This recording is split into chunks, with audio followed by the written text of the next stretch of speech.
I'd like to preface this by saying that I live a pretty quote-unquote straight-edge lifestyle, so I'm certain that what I saw and heard last New Year's Eve wasn't the result of some hallucination or drunken stupor, but was 100% real. I live on the outskirts of your stereotypical small southern town, so a few of my friends live out further into the boondocks that are only accessible by those dark, country back roads. One of my friends, Darren, lives with his family in one of the richer neighborhoods in the area that can only be reached by these back roads. Every year, his family throws a party at their house on New Year's Eve where all the family's friends are invited, myself included. It's a pretty fun occasion, so I'm always excited when I get the formal invitation from Darren's parents in the mail. Seeing as the weather in the south can be pretty weird when it comes to winter, it didn't get really cold until a few days before New Year's Eve. I could remember the newly frigid air paired with the bumpy, unkempt country roads made for an uncomfortable ride to the house. Usually I don't drive with my brights on since I hate how other drivers always blind me with theirs, but the sheer darkness of the windy, narrow road made it a necessity this time. Anyways, the narrow road was surrounded on both sides by dense tree line, so even with my brights, it was hard to see where exactly all the twists and turns were ahead. Notably, there aren't any other houses between the turnoff to the road and Darren's neighborhood except for a lone shack that seemed like it had been abandoned for years, though I could sometimes see lights on inside whenever I passed this way. A few minutes into the drive, on a particularly straight section of the road, my lights illuminated something ahead amongst the trees, something white against the darkness. As I neared, I could see it was the shape of a person standing all alone on the side of the road. They weren't moving or hiding, just standing completely still with their back to the trees. It was a woman, evidently wearing a white dress or gown of some sort, not at all appropriate for the cold. I didn't turn my brights off out of caution, so I couldn't really make out any specific details in the reflective glare of the white dress as I passed her. I was thanking my lucky stars that she didn't step out in the middle of the road, causing me to stop. But then I started to wonder if maybe I should have stopped to see if she needed some help. Perhaps she was another guest trying to get to Darren's party, but it wasn't until I looked back in my mirror to see in the red glare of my rear lights that the woman had turned her body to follow me, still frozen in that one spot. It was definitely creepy, and in that moment, I was glad I'm not the greatest example of a good Samaritan. No way was that a fellow party guest. I arrived at the party without any further incident around 8 p.m., parking in the gravel circle amongst the dozen or so other cars outside Darren's house, which situated in a large clearing in the surrounding forest, just like all the other spaced out houses in the neighborhood. The festivities went on until we had watched both the ball drop in New York as well as our own time zone's clock striking 12, after which everyone slowly started to clear out. I stayed behind a bit to help clean up as I usually did since I was one of the closer friends of Darren's family, and by the time I myself left, my car was the only one left at the front of the house. When I got in and started it up, I got a low tire pressure light. My car is an older model, so it didn't give me exact details as to which tire was low or how many had the issue. Before I freaked out, I remembered that this sort of thing always happens with my tires when the weather first turned cold after a long warm period. I figured I'd be able to make it home okay. But before I drove off, I remembered that woman I had seen on my way there. Was she still out there somewhere? Had anyone else come across her? There was another way in the opposite direction I could use to get home to avoid that road, but it would add another 20 minutes or so to my commute, which I didn't want to do so late at night and with possible drunk drivers out and about. I figured I'd just suck it up and just go back the way I came. I really wish I didn't. Not even a few minutes out on that same dark back road, I could feel something was different with my tires. I could hear it too. It sounded like bare metal scraping against the road. Slowly, my car came to a dead stop. Shit, I muttered. This was a different situation entirely. All that was going through my head was, did my tires fall off? Against my better judgment, I had to get out of the car to see what was wrong. Stupidly, I turned the engine off and shut the door.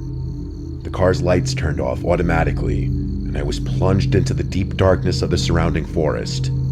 With my phone flashlight, I scanned each of my tires. My heart sank, as each and every one of them had been ripped to shreds, as if they were torn apart by the claws of some animal. I could have reasoned that if one had a large puncture in it, the bumpy road could have caused even more damage. But all 4 tires? This was deliberate. But no, I thought. Could it have been? I stood around hopelessly. No one would be out at such an hour on this road, even on New Year's Eve. I'd have to call a towing service or for someone to come and get me. But of course, there was no phone service this deep into the boonies. But just as I was about to get back into the car, the gentle wind died down. The barren tree branches stopped swaying, and even the wildlife that was still out this time of year went quiet. I froze. I had never heard such silence before. It was as if time had stopped for a minute before I heard the sickening sound of a twig snap somewhere within the trees. Something was moving around. I instantly shut the light from my phone off, leaving complete darkness. Leaves on the ground continued to rustle, as if someone was stalking through the forest. Was it a squirrel, a deer? No. This was the type of silence of prey when a predator was nearby. And then I heard, "I see you." My stomach dropped. All the air was sucked out of my body. I couldn't even scream. It was a woman's voice, soft and quiet, coming from the pitch-black darkness of the tree line not 15 feet away. It was said without malice, which somehow made it even freakier. In that moment, all I wanted to do was just shrivel up onto the ground and die. And then I heard, "Can you see me?" It wasn't until I heard the voice again that my fight or flight response kicked in, but I was disoriented, standing there in the darkness. I had to turn my phone light back on if I wanted to see which direction I wanted to flee. I aimed the flashlight directly in front of me, and standing at the edge of the tree line was the woman in the white gown, this time her features visible. The gown was dirty, covered in dark stains. She was deathly pale, skinny as a rail, and her disheveled gray hair fell down to her elbows. But her face was almost indescribable, grotesque, as if she were missing half of her jaw, yet it seemed as though she were trying to grin at me. In my indecisive horror, I had the flashlight trained on her for a few moments before I hauled ass down the road back towards Darren's house. That shack I had mentioned earlier was closer to my current position down the opposite direction, but what if this woman was the one who actually lived there? I don't know if that was a rational thought made in the spur of the moment, but I had no time to wonder. As I sprinted down the road, I could hear the snapping of twigs and rustling of leaves behind me. She was chasing me, but I was quickly able to lose her with such a massive rush of adrenaline. I made it back to Darren's house, ignoring the rest of the neighborhood, and I pounded on the door, pleading for the door to open up. His mother answered the door and quickly ushered me inside, seeing how shaken up I was, where I explained everything to her along with Darren and his father. They were sympathetic, offering to let me stay the night there while they called the police and a towing service, which I gladly accepted before even contacting my own family. The police said they would search the area around the road that night and that I could come get my car back and make a statement the next day. But all I wanted to do for now was put that night behind me and fade to sleep in the guest bedroom. But I soon found out that night wasn't over. I awoke from my sleep to the sound of a light tap from the second-story window. I looked at the digital clock on the nightstand. I remember the time exactly. 3:14 a.m. Of course, none of the windows in the room had blinds. I didn't dare look out until I heard the muffled voice from outside, the same voice saying, "I see you." The woman was still out there. She had chased me all the way here, and now she was throwing rocks to get my attention. If I wasn't going to look out the window before, I definitely wasn't going to now. I wasn't going to leave my spot in that bed or fall asleep until morning. When the sun rose and Darren's family woke up, the woman was gone, thankfully. I told them what else happened, and we all looked outside together before the police showed up. In the yard, about where I had heard the voice coming from, Darren's father found a large, rusty knife that didn't belong to the family, presumably what the woman had used when slashing my tires. But that also meant she had followed my car there to the party at the beginning of the night, and specifically targeted me when everyone else was inside during the festivities. Darren's parents called and asked the other party guests if they had seen anything suspicious the night before, and one of their friends said they had seen someone in a white dress walking around outside from the window, but thought nothing of it, seeing as how people were coming and going all night. When I gave the police my statement, I told them to check around that shack on the road here, as I had a hunch that woman had something to do with it. They eventually did, and updated me that they found no one living there, but there was dead, gutted wildlife sprawled all around the surrounding woods. That woman I saw was never found, which of course raises a bunch of questions. The scariest ones to me, though, are how she was able to track me down so quickly once I left the party, and if she was missing so much of her face, how was she able to pronounce those words so clearly? Despite what happened, I'll still be going to Darren's house for New Year's Eve again this year, but this time, I'll make sure to carpool and take the long way around.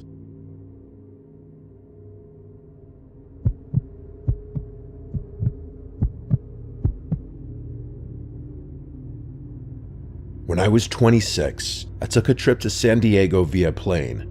I stayed with my friend for a few days and booked a late flight back home. My flight landed at midnight. By the time I was off the plane and by the ground transportation pickup point, it was like 12:30. I waved down a random taxi in the taxi section and gave the driver my home address. He said he'd take me for $30, which was a really good deal compared to Uber. He came out to help me put my bag in the trunk of the van, but I said I was fine with it in the seat next to me, so he lifted my bag onto the seat on the left side behind him. I was sitting diagonal from him. He got back in the car and pulled up the directions to my apartment, and we were on our way. My at-the-time apartment was about a half-hour drive from the airport with no traffic. At this hour, there was obviously no traffic. We got right on the highway and we were moving fast. I caught the driver's eyes staring at me through the mirror on 2 separate occasions, and on the second time, he spoke. He asked where I was coming from. I said San Diego. He said, "Oh, very nice." Then he asked me what I was doing there. I said I was just visiting a friend who lives there. His response was, "Is your friend as pretty as you?" And honestly, my first reaction was to laugh, but I found the comment really creepy, and it being the third thing out of his mouth on the ride didn't help. From here, his questions kind of stayed on the flirty side.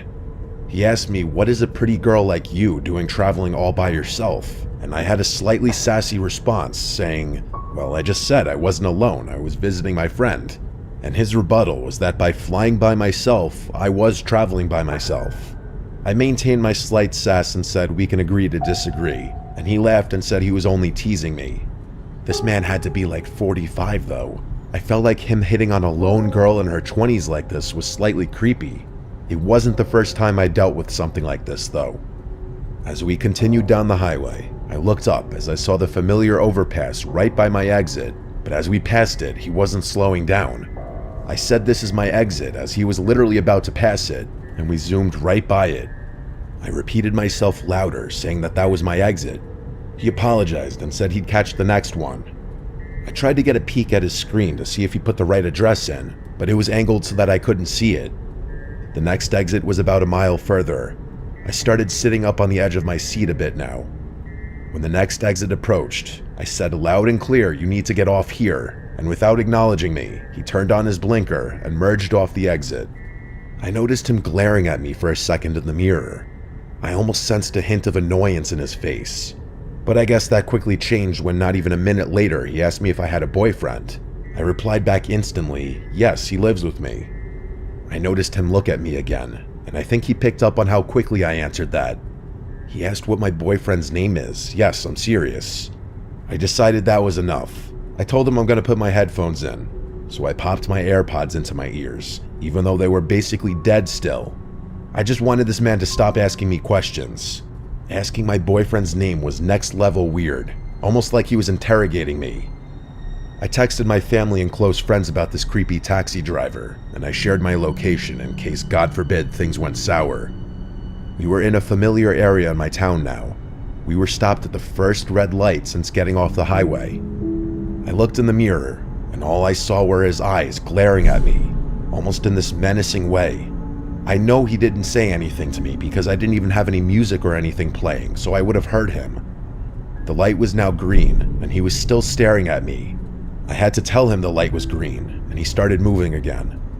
No one in my family was answering except for my older brother, who must have been the only one awake, but he lives 2 hours away from me. My brother told me I should leave the car if I feel threatened or in danger. We were now on a main road in my town, but there weren't any cars on the road. It was nearing 1 a.m. on a weeknight. We stopped at another red light, and I felt that man glaring at me again through the mirror. I then noticed a police car parked in an empty parking lot. In a spur-of-the-moment decision, I grabbed my bag and backpack and slid the van door open.